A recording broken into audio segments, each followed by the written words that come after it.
Moving cities is like marrying a girl you've never met. You've got to be careful. We met a lot of people moving into the city and out of the city, and boy, do we have some good advice. Stay tuned.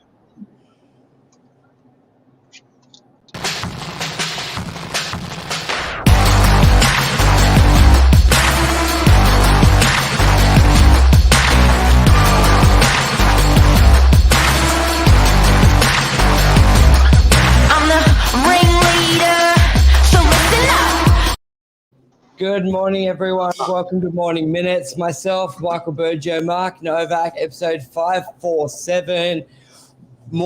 So much this year, we've seen people moving out of areas, and a lot of people's initial reaction is sort of, sell here, buy there, but there is another way. Mark used a great analogy, if you've lived, let's say, Northern Beaches and you want to go to Coffs Harbour, and let's say you've never really been to Coffs, maybe occasional weekend away, to sell your property, holiday and buy straight up there is the equivalent of marrying a girl you've never met before. Why do you say that, Mark? We've got 5,000 reasons. Dig deep in it. Good morning, everyone. Something that I think you really got to think about is you just don't know what you just don't know. And when you're exposed to something like where you live, and I said to Michael this morning, probably about 5,000 things, 10,000 things, 15,000 things about your suburb.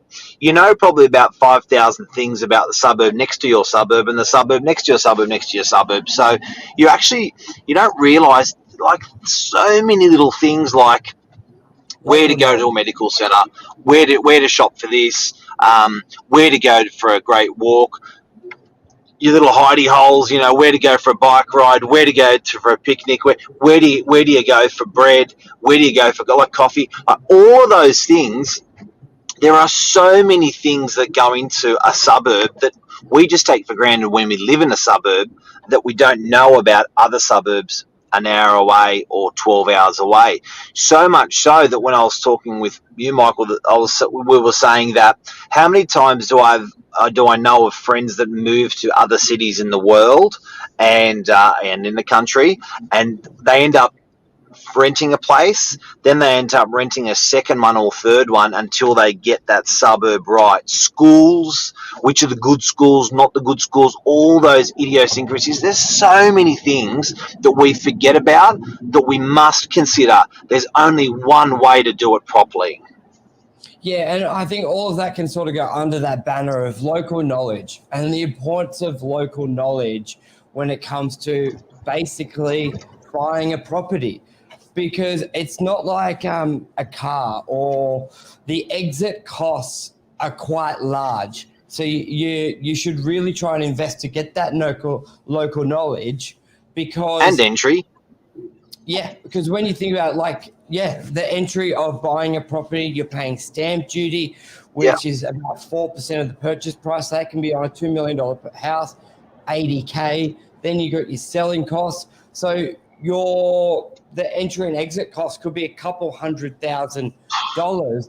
And if you buy somewhere that it may look good for the weekend holiday, but the shops are too far away, the doctor's crap, the schools are crap, a lot of that stuff that under that local knowledge banner, you're not going to get. And it's like anything. If you go to an area and you've got friends that live there, they're just going to tell you about all the good stuff for that weekend while you're visiting. There's a lot of stuff you've got to find out for yourself. It's like when you buy a new property, you do your ingoing inspection. Let's say it's brand new, and there's stuff you don't know. That's why a defect thing is 3 months, because until you moved in, because you're not going to try that light switch under the bathroom or whatever until you've moved in.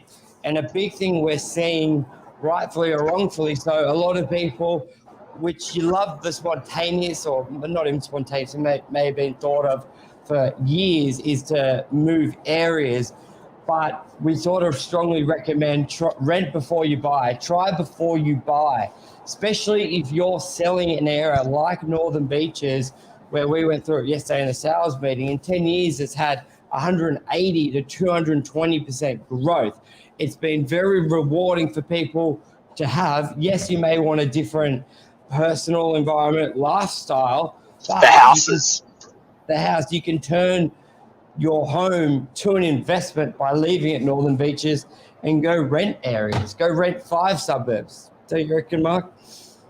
Like, I had a client on the phone yesterday, and he was saying, like, just this property about 6 weeks ago, 8 weeks ago, and he was saying, mistake, shouldn't have done it. He said, I should have rented it, and I should have gone to Central Coast, and I should have tried a couple of different suburbs, maybe even a couple of different schools to get it right, then bed down and sell Sydney and buy Central Coast.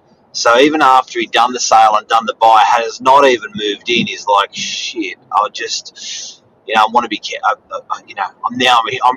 the anxiety was just overwhelming. So I think that it's a cheap solution. BURGIO, I tried this on my brother.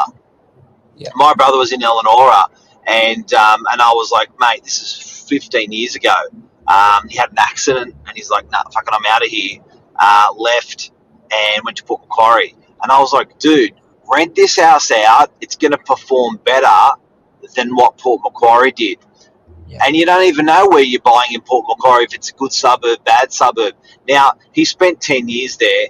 He did nail it lifestyle-wise. Obviously, property-wise, I was right. He left money on the table, because if you look at what that property's worth to what this property's worth now, the one where he went out of it, vastly different. But it's like we said yesterday, it's not all about money.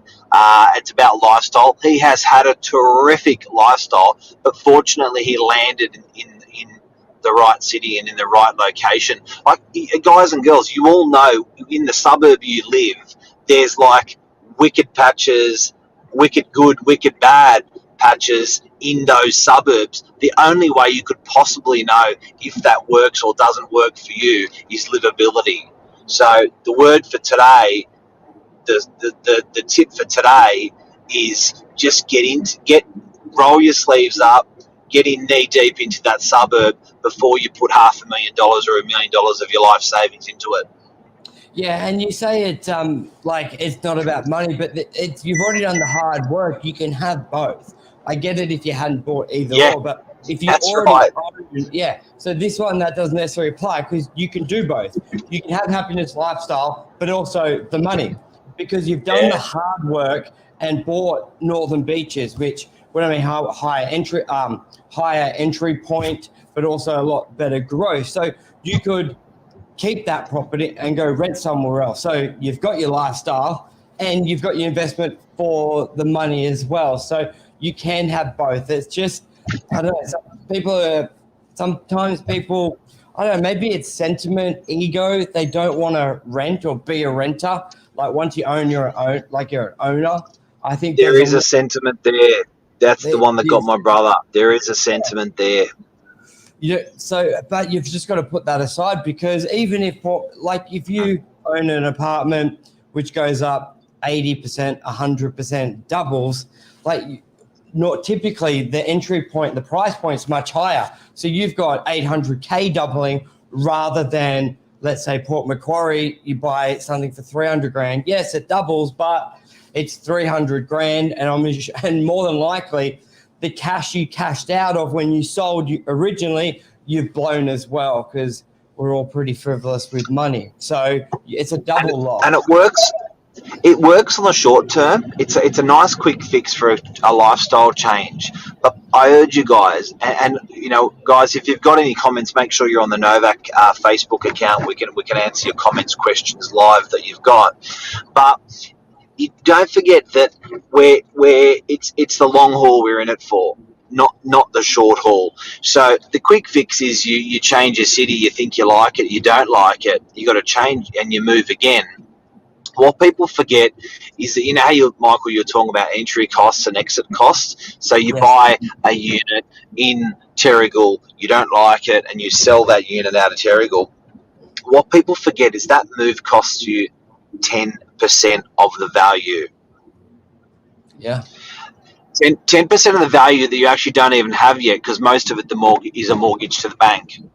So it's not like you own the asset entirely and you're writing out 10%. You own half of the asset at best. So say, do you understand what I'm saying? So say you own a unit worth a unit worth 500,000.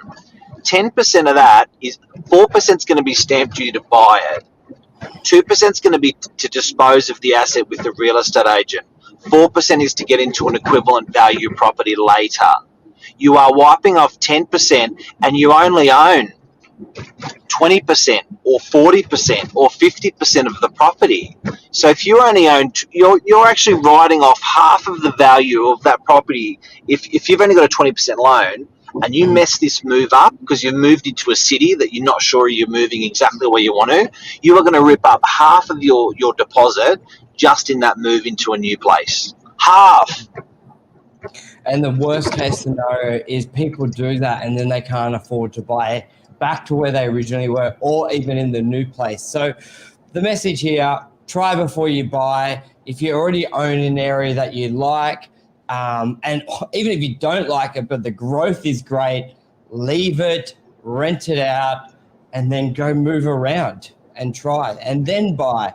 By the time you've rented for a year or two, especially if you're Northern Beaches, you may have enough. The equity could have gone up enough that you can buy leveraging it. So I think people just need to take a breath and evaluate. Don't underestimate the local knowledge. Just like we've always said, micro markets within markets, where if you're out of area, massively, yes. An apartment on one side of the street is 10% less, and you think the next one that comes up on that other side is a great buy, but you don't know that the local knowledge that it's the shit side and everything goes cheaper there, but you just come in with the blinders on and purchase it. So I think that's the main message out of today. Michelle, good morning. Great show. Thank you very much. Yeah. Anything else?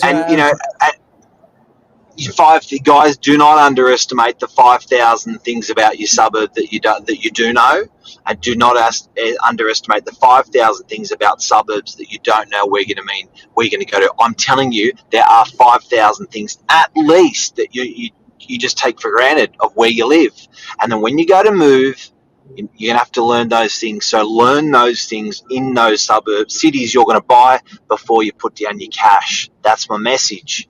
Perfect. Thanks, everyone. Bye.